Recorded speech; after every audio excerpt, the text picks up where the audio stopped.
So Endless Frontier, now the much less catchy U.S. Innovation and Competition Act, is getting closer. The Senate is now giving NSF a cool $38 billion, with another $50 billion split between energy, commerce, DARPA, and NASA. Alon, what's your hot take? You know, Jordan, to me, it's not about how much money gets spent. It's about how we spend it. I'd argue that probably about $20 billion over 5 years, if spent in the right way, could really transform the U.S. innovation enterprise. And when I say in the right way, I mean find those aspects for R&D that are most missing in today's systems, the ones that are those bottlenecks, and let's invest in those. Let's invest in experiments around how we do research better, how we manage research differently, how we improve the incentives to get the outcomes that we want. And you can run a lot of really substantive and significant experiments with $4 or $5 billion a year. So let's choose our battles well. Let's make the most of it. Even if 20% of the funding they're talking about here gets spent right, we can make something really powerful out of this and have a lot to celebrate. Bell Labs is dead. Long live Bell Labs! This week's guest, Alon Gore, formerly of ARPA and the CEO of Activate.org, which is the coolest applied research fellowship in the game, has a plan to improve America's R&D apparatus. He wants to fund startups that allow entrepreneurial researchers to pursue practical applications of their basic research. We discuss why the system doesn't make it easy to create a Moderna or a BioNTech, the impact of researchers moving from corporations to universities, Endless Frontier, why patents don't equal innovation, and more. Alon, how does science funding work today in America? Maybe let's start out with academia. What is it supposed to be doing in the way the system is currently set up? So if you think about science funding and you think about academia, historically, academia was about education almost exclusively. And the scientific research side of universities were really educationally oriented. And now a lot of our sort of basic and fundamental research in the US is happening at universities. And so that's another really big role of what they play. And is that a positive, negative trend? What are the sort of externalities of universities becoming the centers of basic research? Yeah, look, to some extent, it's a positive trend. The entire enterprise of academic research really grew out of World War II, where the country woke up to the fact that the US leveraged all this incredible sort of basic science to develop all the technologies that won the war. And then immediately recognized, and this is my interpretation, immediately recognized that the country had basically exhausted that pipeline of ideas and talent, in part because scientific talent actually died in the war, but otherwise just they all got converted to applied technologists. And so there was this sense of, oh, wow, we really need to amp up our enterprise for training scientific researchers and for creating those ideas. And so what you have now is an enormously powerful machine for creating scientific talent and ideas in academia. And we're benefiting from it tremendously in terms of all those ideas are basically the bedrock for technology innovation that's driving the economy and social good, et cetera. So I think that's very good. I think for those who get worried, I think one of the concerns is you now have a tension within academia between a core mission to educate and a core incentive around getting funding for research and publishing papers and doing research. And those don't have to be at odds, but practically sometimes they can be. So that would probably be the biggest thing I would point to. What else is wrong? I don't love the what else is wrong framing. For me, the framing when I look at the research ecosystem is you have certain outcomes that you want. And simply put, right? The US government spends money on scientific research, and the goal is to get some outcomes. And generally the outcomes span between what's the social return on investment for the taxpayer, right? They span the gamut from it's a valuable exercise for society. What differentiates us as humans is we go and explore the universe and we try and understand things. There's the outcome, which is let's just have a better understanding of the world. And then there's the outcome of we can use that better understanding of the world to create new technologies, systems, industries that can make us better from a health standpoint, an economic development standpoint, et cetera. And in theory, those things are not at odds, right? That should be a win-win. You get both of those together. In practice, the way you structure and organize research and how you spend those dollars and what are the metrics for success and the incentives generally drive to certain outcomes on that spectrum of what folks would call fundamental versus applied. So for me, I don't see it as a question of what's wrong or broken in academic research. I think the fundamental question is, when you look at how academic research has been structured and is practiced, what do we want to get out of that practice? What are we getting out of that practice?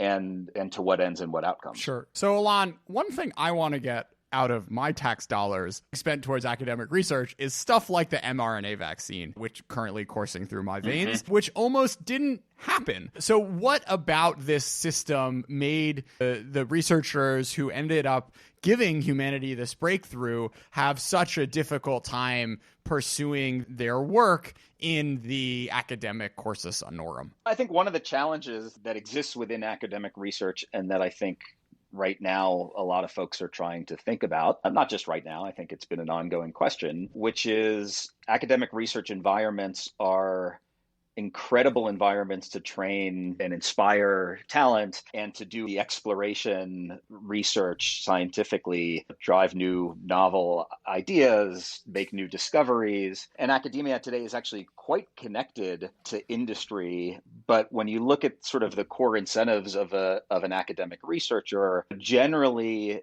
the question of what should I do when I wake up today, they generally bias towards, let me go discover new knowledge, think about how it might be applied, but not really go too far down that rabbit hole. And instead, make sure that I'm sharing responsibly the new discoveries and knowledge so that others out there can pick it up and run with it and apply it.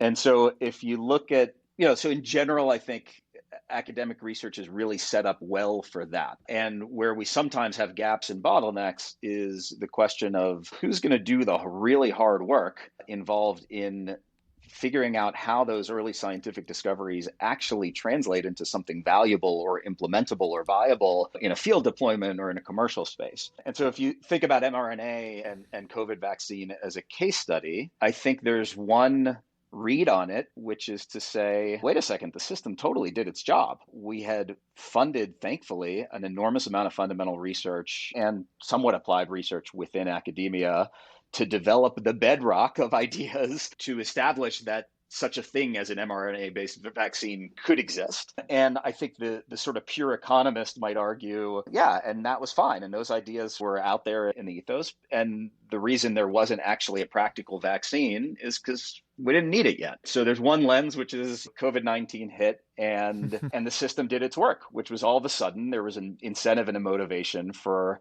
those ideas to turn into something practical, and we got it done. There's another frame that I think about, which is, wait a second, we had invested a lot in the fundamental research around those sorts of vaccines as a concept. The smartest folks in the fields of epidemiology and generally thinking about existential threats knew, like, at some point there was going to be a massive pandemic that was going to wreak enormous havoc on society. And so the question became, what prevented us from actually positioning towards the practical implementation of those vaccines before the pandemic hit? And there you start getting into, frankly, role of government, and there's a market failure here. Who's going to pay to develop a vaccine when there's not really a pandemic that needs the solution? And yet I think COVID-19 exposed the idea that when it comes to applied research, when it comes to developing a practical implementation of one of those scientific ideas, there are cases where we meaning sort of taxpayers, government, we probably should be investing in getting things closer to deployment because it's important to society and the private sector is not going to do it. And the question I think right now is, what are the right vehicles? Where do we fund that kind of research? That's a question I think about a lot. Interestingly, when you look at the early solutions to the vaccine, you've got case studies in Moderna and BioNTech, where both are essentially examples of researchers who lived within academia, all of a sudden said, wow, I really want to focus on the applied aspects of this, sort of felt like misfits within the academic kind of culture and incentive structure. And lucky for us as a society, decided, you know what, I'm going to go do something that most of my friends and relatives probably think is totally nuts, which is I'm going to leave the safety of academia and I'm going to go try and start a company, but it's not really a company yet because there's not really a product yet. And basically, I'm going to create a little shop that does applied research. And thankfully, those brave folks were doing that applied research for a number of years. And it's one of the reasons we were positioned to have the rapid solutions to COVID-19 that we did. No, that was wonderful. So we talked a little bit about startups and kind of how the VC model requires like 1,000x payoff, which a lot of these applied research companies aren't necessarily set up to do, the Modernas of the world being an exception. What else does the current kind of VC ecosystem not quite fill in the gaps of this question? The bigger question in my mind is, what is the optimal institution to do real applied translational research? And the way to think about this is, okay, again, you want an output. So the question is, how have you designed the system to hopefully get you that output? And you can look at a couple things. You can look at the people, you can look at the environment, you can look at the incentives, and then you can look at sort of the constraints. So when we think about applied and translational research, like one of the things that I find really fascinating is when you look historically at the research enterprise, for most of the 20th century, at least the first half, the best scientific research in the world, fundamental scientific research, happened within corporations. This is the mantra people come back around Bell Labs as the great industrial research lab. But what's interesting was, if you wanted to go to the best place in the world to do just basic fundamental scientific research, you went to a company. And so pretty interesting. Now you have a place that actually organizationally has the core underlying incentive to create products that live in society. And within that, you've got a team of researchers doing fundamental research. So you had a really natural kind of handholding and coupling between sort of the science and the application. And the enterprise has evolved pretty significantly, where we now have the introduction of this enormous kind of more academic research enterprise and the incentives that sit there. So let's stay here on that. So Google 3 days ago just released its like cool TV, which kind of makes it look like you're talking to someone in 3 dimensions. This is cool. This is not inventing the transistor. What is missing with today's corporate R&D that the kind of like Bell Labs and Fairchild Semiconductors of the world were able to bring? Let's not be dismissive on how hard software research can be, right? That can be really hard research. And actually, in the software world, we still have environments where a corporation can be doing a lot of really cutting edge fundamental research. And those are the Googles of the world. So that's great. When you think about sort of Bardeen Pradhan Shockley developing the early transistor at Bell Labs, what was interesting there was a place like Bell Labs or IBM Research or DuPont, there was a much bigger basis of fundamental research outside of data, right, in the physical, natural, biological sciences. And to a large extent, that doesn't exist anymore today. The kind of academic work that I really appreciate on this comes from Ashish Arora and Sharon Bellinson at Duke, where they've started to track the idea that for a number of reasons that have to do with their own incentives, major corporations today are focused more on the near term, how do I get something enhanced or implemented into the market in terms of their internal development work and technology work. And instead, when it comes to thinking about how are we going to harvest the fruit coming out of fundamental research, because this enormous academic research universe exists, there's a question of why would we do that ourselves internally and compete with that? Let's just watch it and try and partner or cherry pick. And back to your question about startups, the interesting thing is it's pretty hard for a big corporation focused on products to just reach its hand into a university and grab a technology, because the ideas in the university don't look like products yet. And so I think startups have emerged as like this enormously powerful shuttle between those two worlds, at least in theory. And if you think about where are there environments where you have this natural coupling between the more scientific discovery minded skill set and a real motivation and skill set around application, I believe that startups today are some of the most robust environments for that for a number of reasons. Number one, and I'm talking about science-based startups or spin-outs, those sorts of startups. But number one, when you go to incentives in the environment, like a startup is created from scratch to be a custom-built vehicle to translate research into a product. right? So you don't have to worry about distractions, incentives. In a big company, you have to worry about quarterly earnings. Was there a management change? Are they trying to serve a business unit head that's just here right now trying to do something? In academia, you worry about, are they really thinking about the application, or are they trying to get their next Nature paper? And should they be spending as much time in conferences or that sort of thing? In a startup, it's like the entire organism was built to do this function, create something valuable out of research. So that's number Yeah. one. Number two, because it's custom built, all of a sudden you're custom building it with the DNA that you need from a talent standpoint. So the researchers that are academic, entrepreneurs that might span the two, and then eventually you're bringing in more product manufacturing oriented people. So you're getting the right people in the mix. And so one, I think, of the really interesting questions is, if you believe the startup can be a really valuable vehicle for translation of research, what are the constraints? If you believe the sort of incentives are right, the environment right, what are the constraints? And I think there are two. One is, we don't fund startups as research institutions, right? So the only way a startup can do research is if it has funding to do it. And we've always looked at startups as this is something that the private sector does. And the only way you get a really serious science-based startup effort is if you have someone willing to invest enough money to fund that effort, and that's generally venture capitalists. But venture capitalists have a very strong and narrow filter in terms of what's worth investing in, which generally relates to where are their high margins, where the market's kind of going into a hype cycle right now, where can I get big payoffs in a reasonable period of time. So you can get science-based startups that are doing research in those directions, but that doesn't necessarily overlap well with what are the big applied research and technology objectives that we want to solve for society or for the taxpayer. So that's a really interesting, I think, space and opportunity to dive into. Alon, what are national labs, FFRDCs, and what are they supposed to be doing? Yeah, FFRDC, for those, the acronym, Federally Funded Research and Development Corporation, maybe. But essentially, these are government labs, right? Both government operated, and there are a number that are contracted operated. And if you look historically, a lot of these were essentially set up to house nuclear scientists, both when we needed them because we were building bombs, and then in the Cold War where we needed to retain them because we might need to build bombs or continue to build bombs.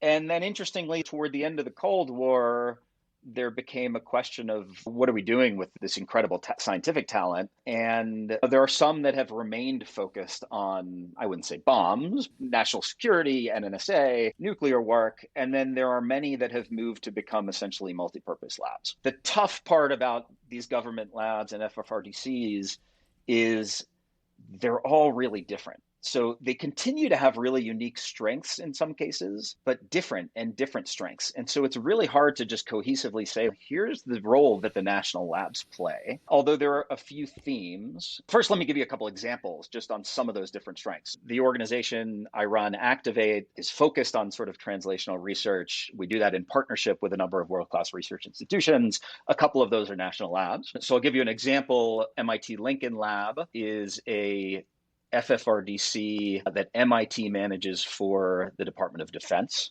And Lincoln Lab exists as one of the really few true applied research labs in the country.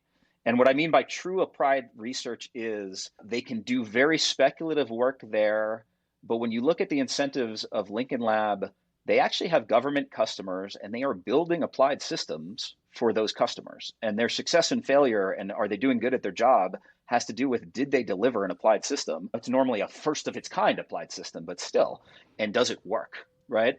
And wow, what a really powerful strength there of having that crosscut between cutting edge sort of science and research and something that's ending up in application for the DoD, but really, I think, a special environment.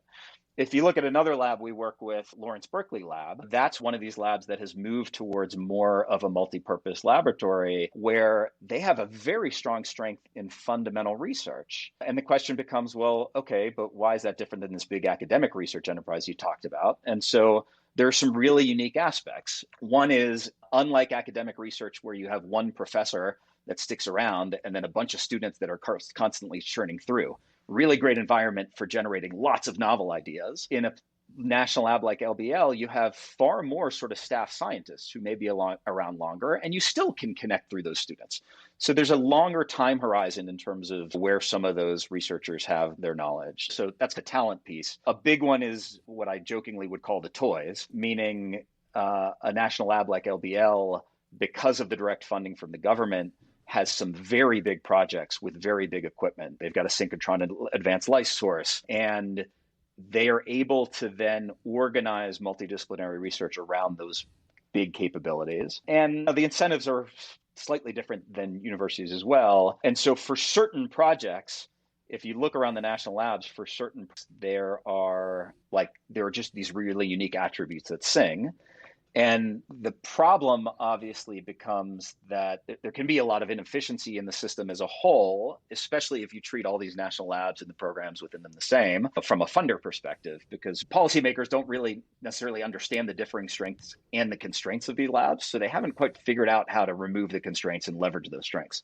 Well, they also understand which ones are in their states. And those are the ones that they're going to care about more than others. Even if, as you pointed out, some of these places are now in locations which aren't necessarily the most exciting places for, the best scientists to live, which I thought was a little wrinkle. Alon, Endless Frontier proposed a $100 billion new tech directorate living within the National Science Foundation, which was presumably supposed to do a lot of this applied and translational research. We're recording this on May 20th. That budget has now shrunk to, I think, $3 billion over 5 years, as well as spreading a lot of that sort of largesse out and around to the Department of Energy, to NSF proper, and to these national labs. I'm curious, Alon, what is the right way to think about where marginal taxpayer money should be going? And is it a sort of absolute question, or is it more about the way this money is spent if you're looking to try to unlock, the next mRNA vaccine? Big question. Look, what I would say is, given the strength that the U.S. has in scientific research, and given the incredibly vibrant research enterprise that we have, I think a lot of folks would agree that there's more value that we can get out of the research enterprise. And I think we'd all agree that the discoveries that are happening scientifically can be the basis of enormous value. And there's just a shared idea of, okay, how do we capture that value? Whether you come at it from a social good perspective or a competitive perspective, that's the goal. What I would say is, when the government says, okay, let's go spend a lot more, it's going to add to getting more value out. I think what we're all interested in seeing is where are the nonlinear opportunities? Where is the chance that marginal dollar doesn't just get you a marginal basis point relative to the spending, but unlocks something really big and different? So what happens if the government decides to give money? They're going to give money to an agency within the government. It might be the National Science Foundation. It might be the Department of Energy. Those are funding agencies, right? So them getting the money and what happens with that money depends entirely on what are they going to fund with that money. And so that's where I think the really vibrant conversations that are having right now within both those agencies and some folks within the legislature is, let's think about those outcomes that we want to see. And let's think about the people and the environment and the incentives and the constraints of the institutions that we have. And let's go find those bottlenecks and use this money to open those floodgates where we can. So, my personal take on this, as I was expounding on before, is I think there is an enormous opportunity for the U.S. at the intersection of science and entrepreneurship, with the idea that startups, pre-commercial startups, when they're still in the research phase, are these very powerful, robust sort of custom-built vehicles and shuttles to move research ideas forward. I'd love to imagine that with that money, whether it's going to be connected in some ways to the incredible pieces of the research infrastructure we have, academia and otherwise, but I'd like to imagine that some of that money ends up in unlocking that as both a really powerful impact vehicle and a competitive strength. So you can think about that as one, but you can also think about things like workforce development. We know there's a bottleneck there, not just in how we're training folks for non-academic career paths, but also we got a very narrow and elite sort of pipeline of talent when you look geographically, racially, gender-wise across the country, afforded the opportunity to get into science and technology, and certainly to get into applied research and science and technology at the highest levels. So that's a bottleneck. Let's figure out how to open those floodgates. I don't know if I'm answering your question here. I'm now just getting into what I hope, the way I hope people think about this, which is great. Like every new dollar we spend should be addressing a bottleneck, opening a floodgate that otherwise might not be happening as well as it could be, and should give us some nonlinear impact relative to how all the fundamental research that we've been investing in actually impacts, in this case, your average American, right? And that might be, oh, we haven't done as good of a job translating things like vaccines for pandemics that don't exist yet because, and if we're more prepared, like the average American's going to benefit. Or look at infrastructure, right? Like we know that the really strong innovation mechanisms we have today, like venture capital, do a really poor job of driving infrastructure innovation because there's a regulatory component, because there's a much higher risk factor and timeline associated and resources needed to prove out a technology, because market adoption is so much slower. But we also know, like, shit, like we need more better infrastructure in this country to be resilient to things like climate change, but also to just deliver the best possible version of how we serve societal needs here. So how is this money going to unlock that? And how's it going to unlock that in an equitable, distributed way around the country? There's a lot of cynicism, I think, right now around this whole sort of set of conversations, and endless frontier and otherwise. And call me an optimist, but what I'm seeing in a way that I just haven't ever seen in my career, living as a misfit. I've been an applied research scientist at heart, feeling, there's just not enough people talking about the gaps here. Like, I'm just seeing so many orders of magnitude more conversations about these topics than I have ever seen. So I don't know what's going to happen with the funding in Endless Frontier, but those conversations are going to have an impact, and hopefully the funding ends up being deployed in a way that I'm talking about, or at least most of it. And we're going to see so many cool experiments and such a just different, vibrant phase of scientific innovation, I think, in this country than we've ever seen. I'm just going to call it. I think that's it. So if you're not in the space yet, get in the space. And if you're in the space, buckle your seatbelt, right? I really hope you're right. I was kind of actually really bummed out over the past few weeks of watching this energy seem to be dissipating, and all these like former NSF presidents writing letters saying, we don't really want to think about changing things. But hopefully there's a new generation waiting in the wings that's more excited to experiment. The Office of Integrative Activities, this is kind of a random question, but I just stumbled on them. Like, are they doing this in the National Science Foundation, or is this just like a weird website? The National Science Foundation is a big organization. They do a lot of things. I think what I would say, and this goes to your bigger point, and I understand the sort of depression and cynicism when people are saying like, oh, we were thinking about something that's $100 billion, like such game changing, so anomalous, shoot for the moon. And now we're like, does it really matter? What I'll say is, whether it's the National Science Foundation or the Department of Energy, I think both are incorporated in different ways into the act. But let's not let past performance be an indicator of future success. We're talking about government here a lot. I mean, not everyone will agree with, but that I would argue, NSF SBIR, so are the Small Business and Innovation Research Program.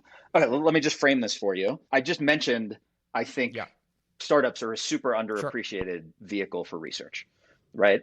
So one question is, who funds research within startups other than venture capitalists? And what does the government do there? So if you just do the pie chart of where does the government put research funding, you'll find that 90%, I'm not talking about development funding, which really is about building systems, and it does go to a lot of companies, although far fewer than it did long ago. But 90% of the research funding that U.S. government puts out goes to universities, national labs, and nonprofit research labs. And I think most people would argue that's appropriate. Like, the government shouldn't be funding industry because that's industry's job. And yet there are a lot of areas where industry's not doing the job. If you look at the other 10%, I think about 7% or so of it goes to big companies.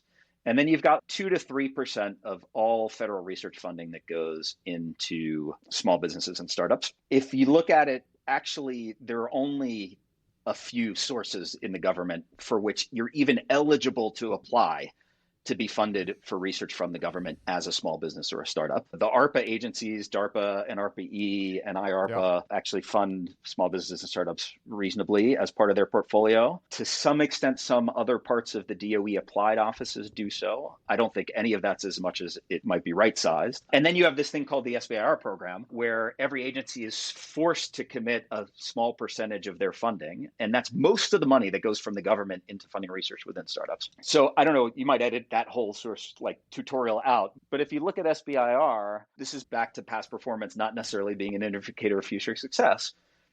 NSF, and I don't know when this started, sometime in the last decade, basically completely transformed their SBIR program into one that now funds the most of all the SBIR programs in the government, has the strongest focus on what I would call 0 to 1 impact, meaning rather than fund a small business that's just been doing a number of research grants, I won't say just, and there's good things that come out of those, but let's find opportunities to take researchers who just don't have any funding and get their first funding in, so really startup mode. And they've also done so with some of the probably 5 times better diversity representation in terms of at least gender, I'm not sure about race, than any other agency in the government. And if you talk to entrepreneurs, science entrepreneurs out there, they will tell you, oh, NSF SBIR is like one of the only agencies that like seems to understand the experience I'm having and what I'm going through.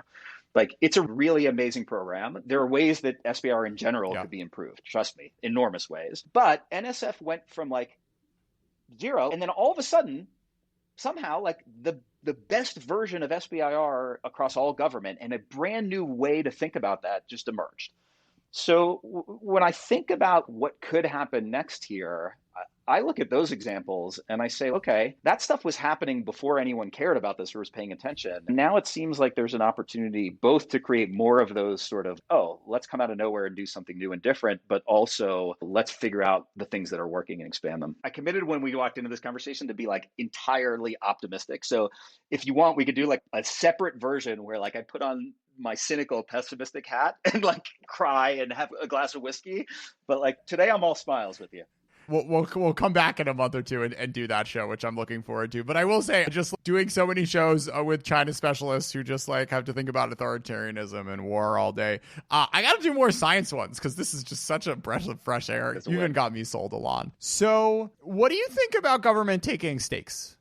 This is something that a lot of other countries have a lot more comfort in doing than the U.S. I'm curious if your sense of like having, you know, more direct investment on the U.S. government side is something that's useful or kind of beside the point. I can see a number of the different kind of angles and views on this. I will say it can get really messy to mix. This is one of the problems. This is why sort of the institutional side of applied research, really applied. How do you go and transition from something that's oriented towards social good to something that's commercial? As soon as you get to that interface, things get tricky because the cultures are different, the incentives are different. And so even if it makes sense theoretically, I tend to find that practically there's a bunch of mess that comes at too much entanglement between those two. So the question becomes, how do you design these systems to be really thoughtful about how you approach that interface? For me personally, I don't like the idea of the government taking equity or otherwise in the research, because if there's anything I've learned is that when it comes to market and pure economics, the government tends to be a non-rational actor, and they should be a non-rational actor relative to the markets.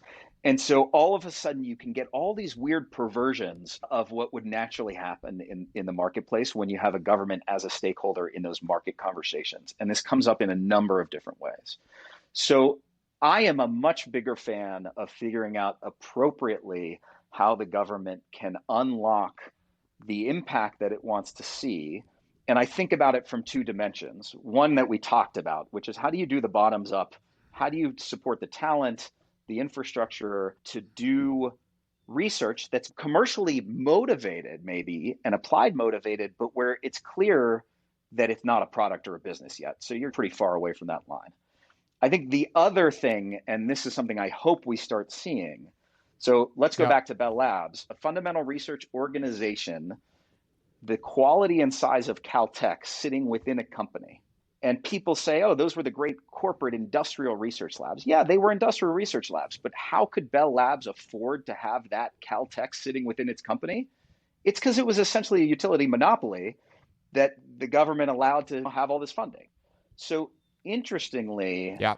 the question becomes, how can we do a better job of incentivizing the corporate world and the private sector to be more risk-taking and speculative and ambitious when it comes to science innovation in a way that doesn't, where the government's not messing with the markets. When I think about this, one of the things I would love to see is, especially in the US, we're trying to think about how we drive US manufacturing and domestic employment. I would love to see a program where somehow, whether through taxes or even directly, but directly is harder, the government incentivizes US-based companies, corporates, and motivates and incentivizes them to acquire and integrate technology from US startups. So how do you get the government to basically say, we know we want these things to stay in the US and we know we want it to benefit us and our economy, rather than get our hands into it, let's take the organizations that can go deploy the technology at scale through the corporations. They already are looking to engage with startups. The problem is they normally can't be as risk-taking or speculative as they might want to be. And let's give them a reason to put more money into integrating these new ideas in. So that's an example of, I think, something that would be really cool there. Alon, is there anything that should be subtracted from the current ecosystem? I love that question. I don't know. Like the thing that came to mind with my optimism hat is like the constraints, right? Like let's subtract the bottlenecks and the constraints. Look, you can argue, and I have argued in the past, that there are aspects of our research system right now that are over capacity, in a glut, that sort of thing. Perfect example, right? Like, are there too many PhDs? So we graduate roughly 40,000 science and engineering PhDs in the US every year, up from, if you look at 1950, I think it was like 8,000, right? Back to that idea that we've created this big enterprise. So, and I've got a PhD. I'm not an academic, although I engage with them very heavily. I'm super appreciative of the fact that I had my PhD. I'm also pretty anomalous in the sense that I got a PhD, left academia, and am still really heavily involved in research and translational research. So if you look at PhDs, I don't necessarily think there should be less or fewer PhDs. But if we're going to generate this many PhDs, let's actually be thoughtful about what are they going to do for us and what are we going to do for them? So we certainly have too many stranded PhDs that are now trained to develop really powerful scientific tools, technologies in very sort of niche areas. And the space I sit in is for those that actually want to pursue applied or translational research in a really intensive way.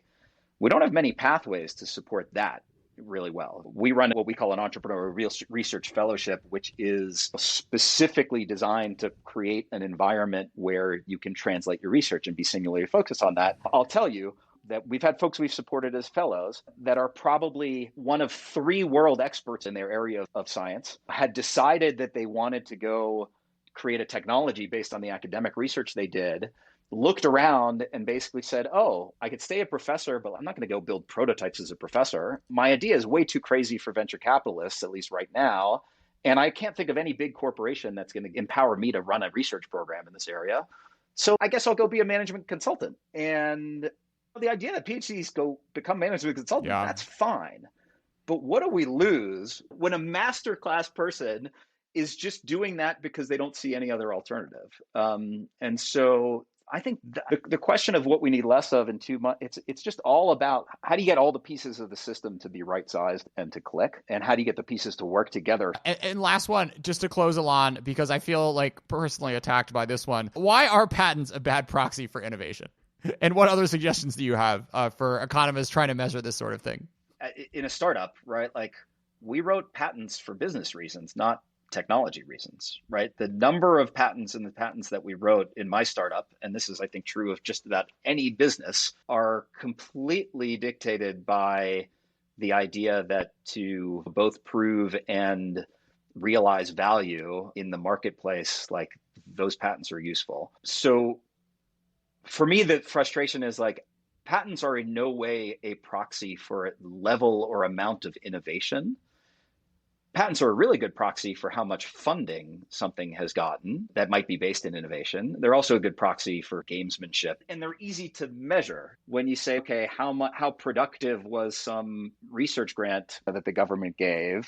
The question is, well, how do I look at that productivity? Let's look at how many patents. And as long as you're thinking about the idea that how much funding, follow-on funding did that attract from venture or otherwise, that's fine. But as soon as you start saying this is actually a measure of how innovative or how good an idea was versus a different idea, total BS. There are, in rare cases, early research patents, and there are certainly fields where this is true and commonplace, like pharma. But in other fields, in the majority of fields, it's really rare cases where an early patent in itself represents the innovation and it represents all of the value and societal benefit that might come from it. But the signal to noise on that is horrible because those are surrounded by thousands of times more patents that were just written for business defensive fluff reasons. And so for me, what I worry about as a non-economist looking at this is like, how do you separate the signal from the noise? That's my little rant.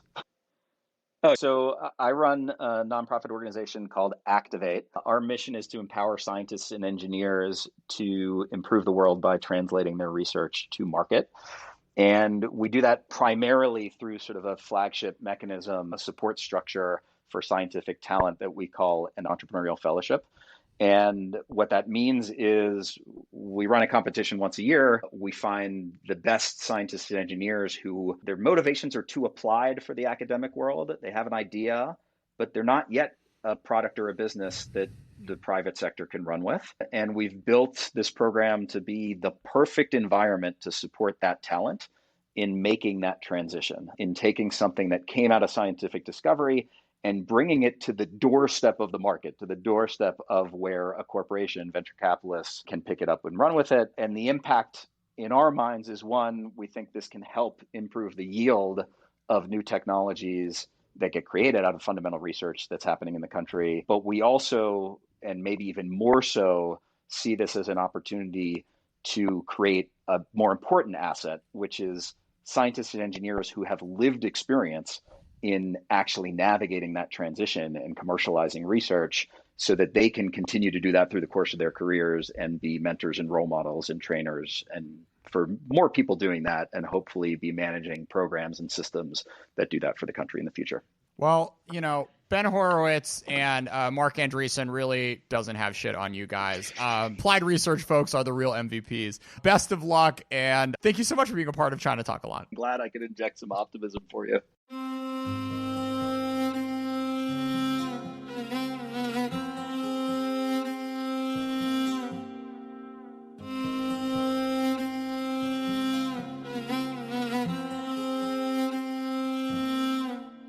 אין לי זמן לדיכאון, אין זמן להמשיך לישון, לא רוצה לחיות בדמיון, רוצה להסתכל על זה נכון. אין לך זמן לדיכאון, תני לו קצת לעבור, צריך להפסיק לחסום, צריך לתת לזה לזרום.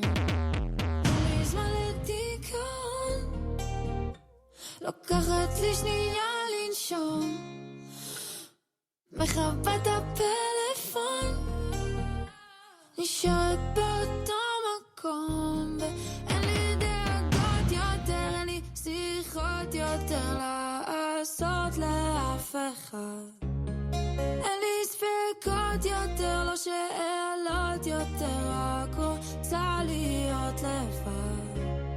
בוא ותפתח לי את הלב, בוא ותיקח את הכאב, בוא ותראה לי את הדרך, בוא ותראה לי את הדרך, בוא ותפתח לי את הלב, בוא ותיקח את הכאב, בוא ותראה לי את הדרך, בוא ותראה לי את הדרך.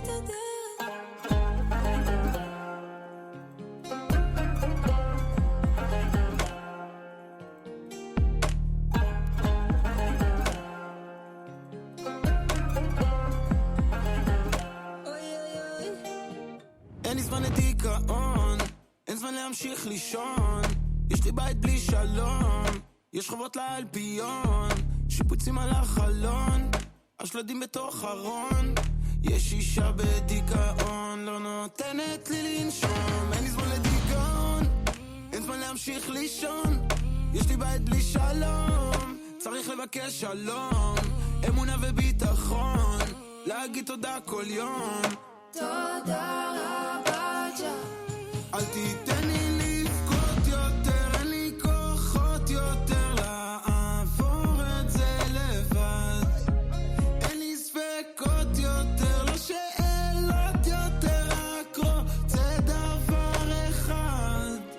בוא ותפתח לי את הלב, בוא ותיקח את הכאב, בוא ותראה לי את הדרך, בוא ותראה לי את הדרך, בוא ותפתח לי את הלב, בוא ותיקח את הכאב, בוא ותראה לי את הדרך, בוא ותראה לי את הדרך.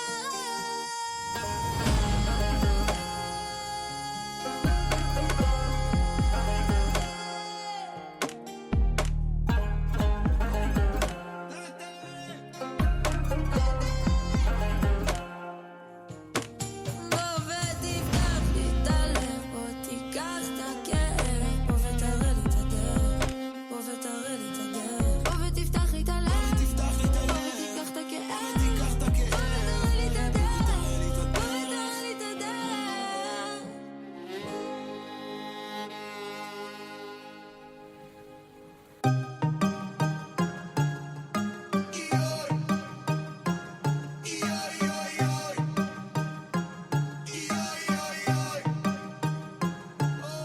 סבבה 5, סבבה 5, קרוז עם כל הגנג בסבבה 5, אין אשם לי יש, אני שם את 5, חמסה לפנים והבנג על הדש.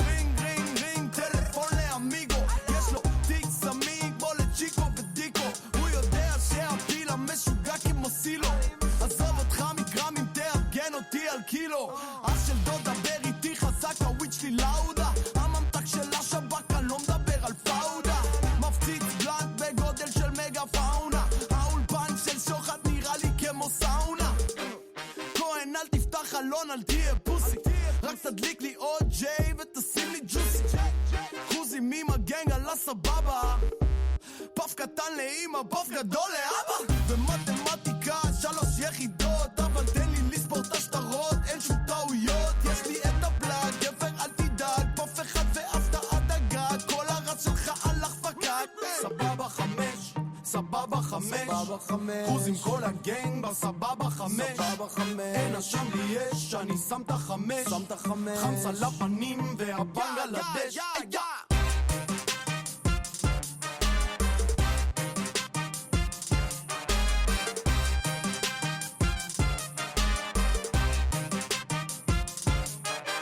גם שהמצב יבש, בסה בסה בסה, אומרים סבבה על 5, חמסה חמסה חמסה, דפקנו פרטיה ממש כמו בפסה פסה, עם פרח בגינה שיעיף לך את הקלבסה, תזמיני חברות אבל אל תקראי לדינה, למה דינה? כי אל בילה היא אל שינה, נגע בשמיים כמו הזאתי של משינה, אם היא תבוא לשייט אני משאיר את במרינה, יש לי את הכיוון אני הרב חובל, הדילר שלי מזמן קיבל פרסטו בן, איזה מין גנן דגן בגן גידל, עושה אותו שמח שהפרח שלו נובל, גם אם אתה בת ההיי, גם אם אתה בת המלו, תעבור ביאלו ותביא לי שישייה של סלו, תוסי בי מיטה של מלך שבדרך נגלגל אותה, ירוק עם הסגול אני קורא לו דונטלו, סבבה 5, סבבה 5, קרוז עם כל הגנג בסבבה 5, אין אשם לי יש, אני שם את 5, חמסה לפנים והבנג על הדש.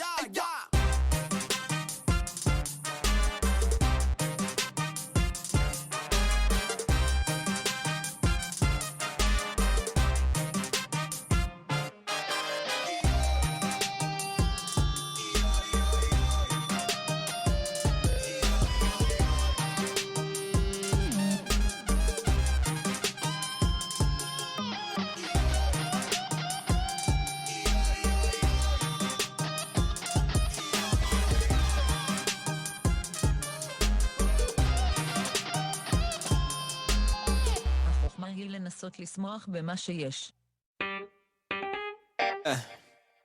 מה רציתם? מה רציתם? מוזיקה טובה וכל הבעיות הצידה, כל הסצנה מחכה לטדי, איזה קטע תן לי 2 דקות וביטים, יאללה הבה ונגילה מה רצית? סטייל של כוכב הבאתי נעל של אדידס, טיפה ישנה עם קצת אבק, זה השיט, לא מוכרת מה שאין לי, אין לי כוח להסביר, אין לי פאקינג כוח להמשיך. חיית טדי, נו. מה רצית? תהילה וכסף זוג חדש של עקבים. רק אותך איתי אם אין אותך אז אין אותי. רק שישאלו אם זה חזה מלאכותי. אנשים זה ככה כן הם תמיד מדברים, אבל לי זה לא מזיז אם זה לא מלווה בביט. אז מה בסך הכל רציתי? מי זה מעניין? לא נראה לי רלוונטי. לא שרשראות ולא בוגעתי. עד הטלוויזיה ישירות מהספארי. ובשביל המקום שבו גדלתי למד ועבדלת זה בטעם שלי. זה בטעם, זה בטעם, זה בטעם שלי. לא בחרתי את זה, זה בחר בי. איזה פלוט אני דפק, זה רומנטי. זה בטעם, זה בטעם, זה בטעם שלי. זה בטעם, זה בטעם, זה בטעם שלי. זה בטעם שלי. אני לא רץ שום מקום, אני שנתי. לא זה לא בטעות, אני כאן. זה בטעם שלי. זה בטעם, זה בטעם, זה בטעם זה בטעם, זה בפנים. זה זורם ויש שורשים ברוך השם. שליחים באים לקראתי, נותנים לי עצות ואני לא מבינה תמיד לאן לפנות. קוראים לזה דרך, זה לא בעיות. עדיף לי מדבר ולא 4 קירות. עוברת הרבה בין 4 קירות האלה. חלון שלא רואים דרכו, חלום של הגדלים דרכו. וסימנים בכל מקום, זורם בי כמו הים התיכון. זה בטעם, זה בטעם, זה בטעם שלי. זה בטעם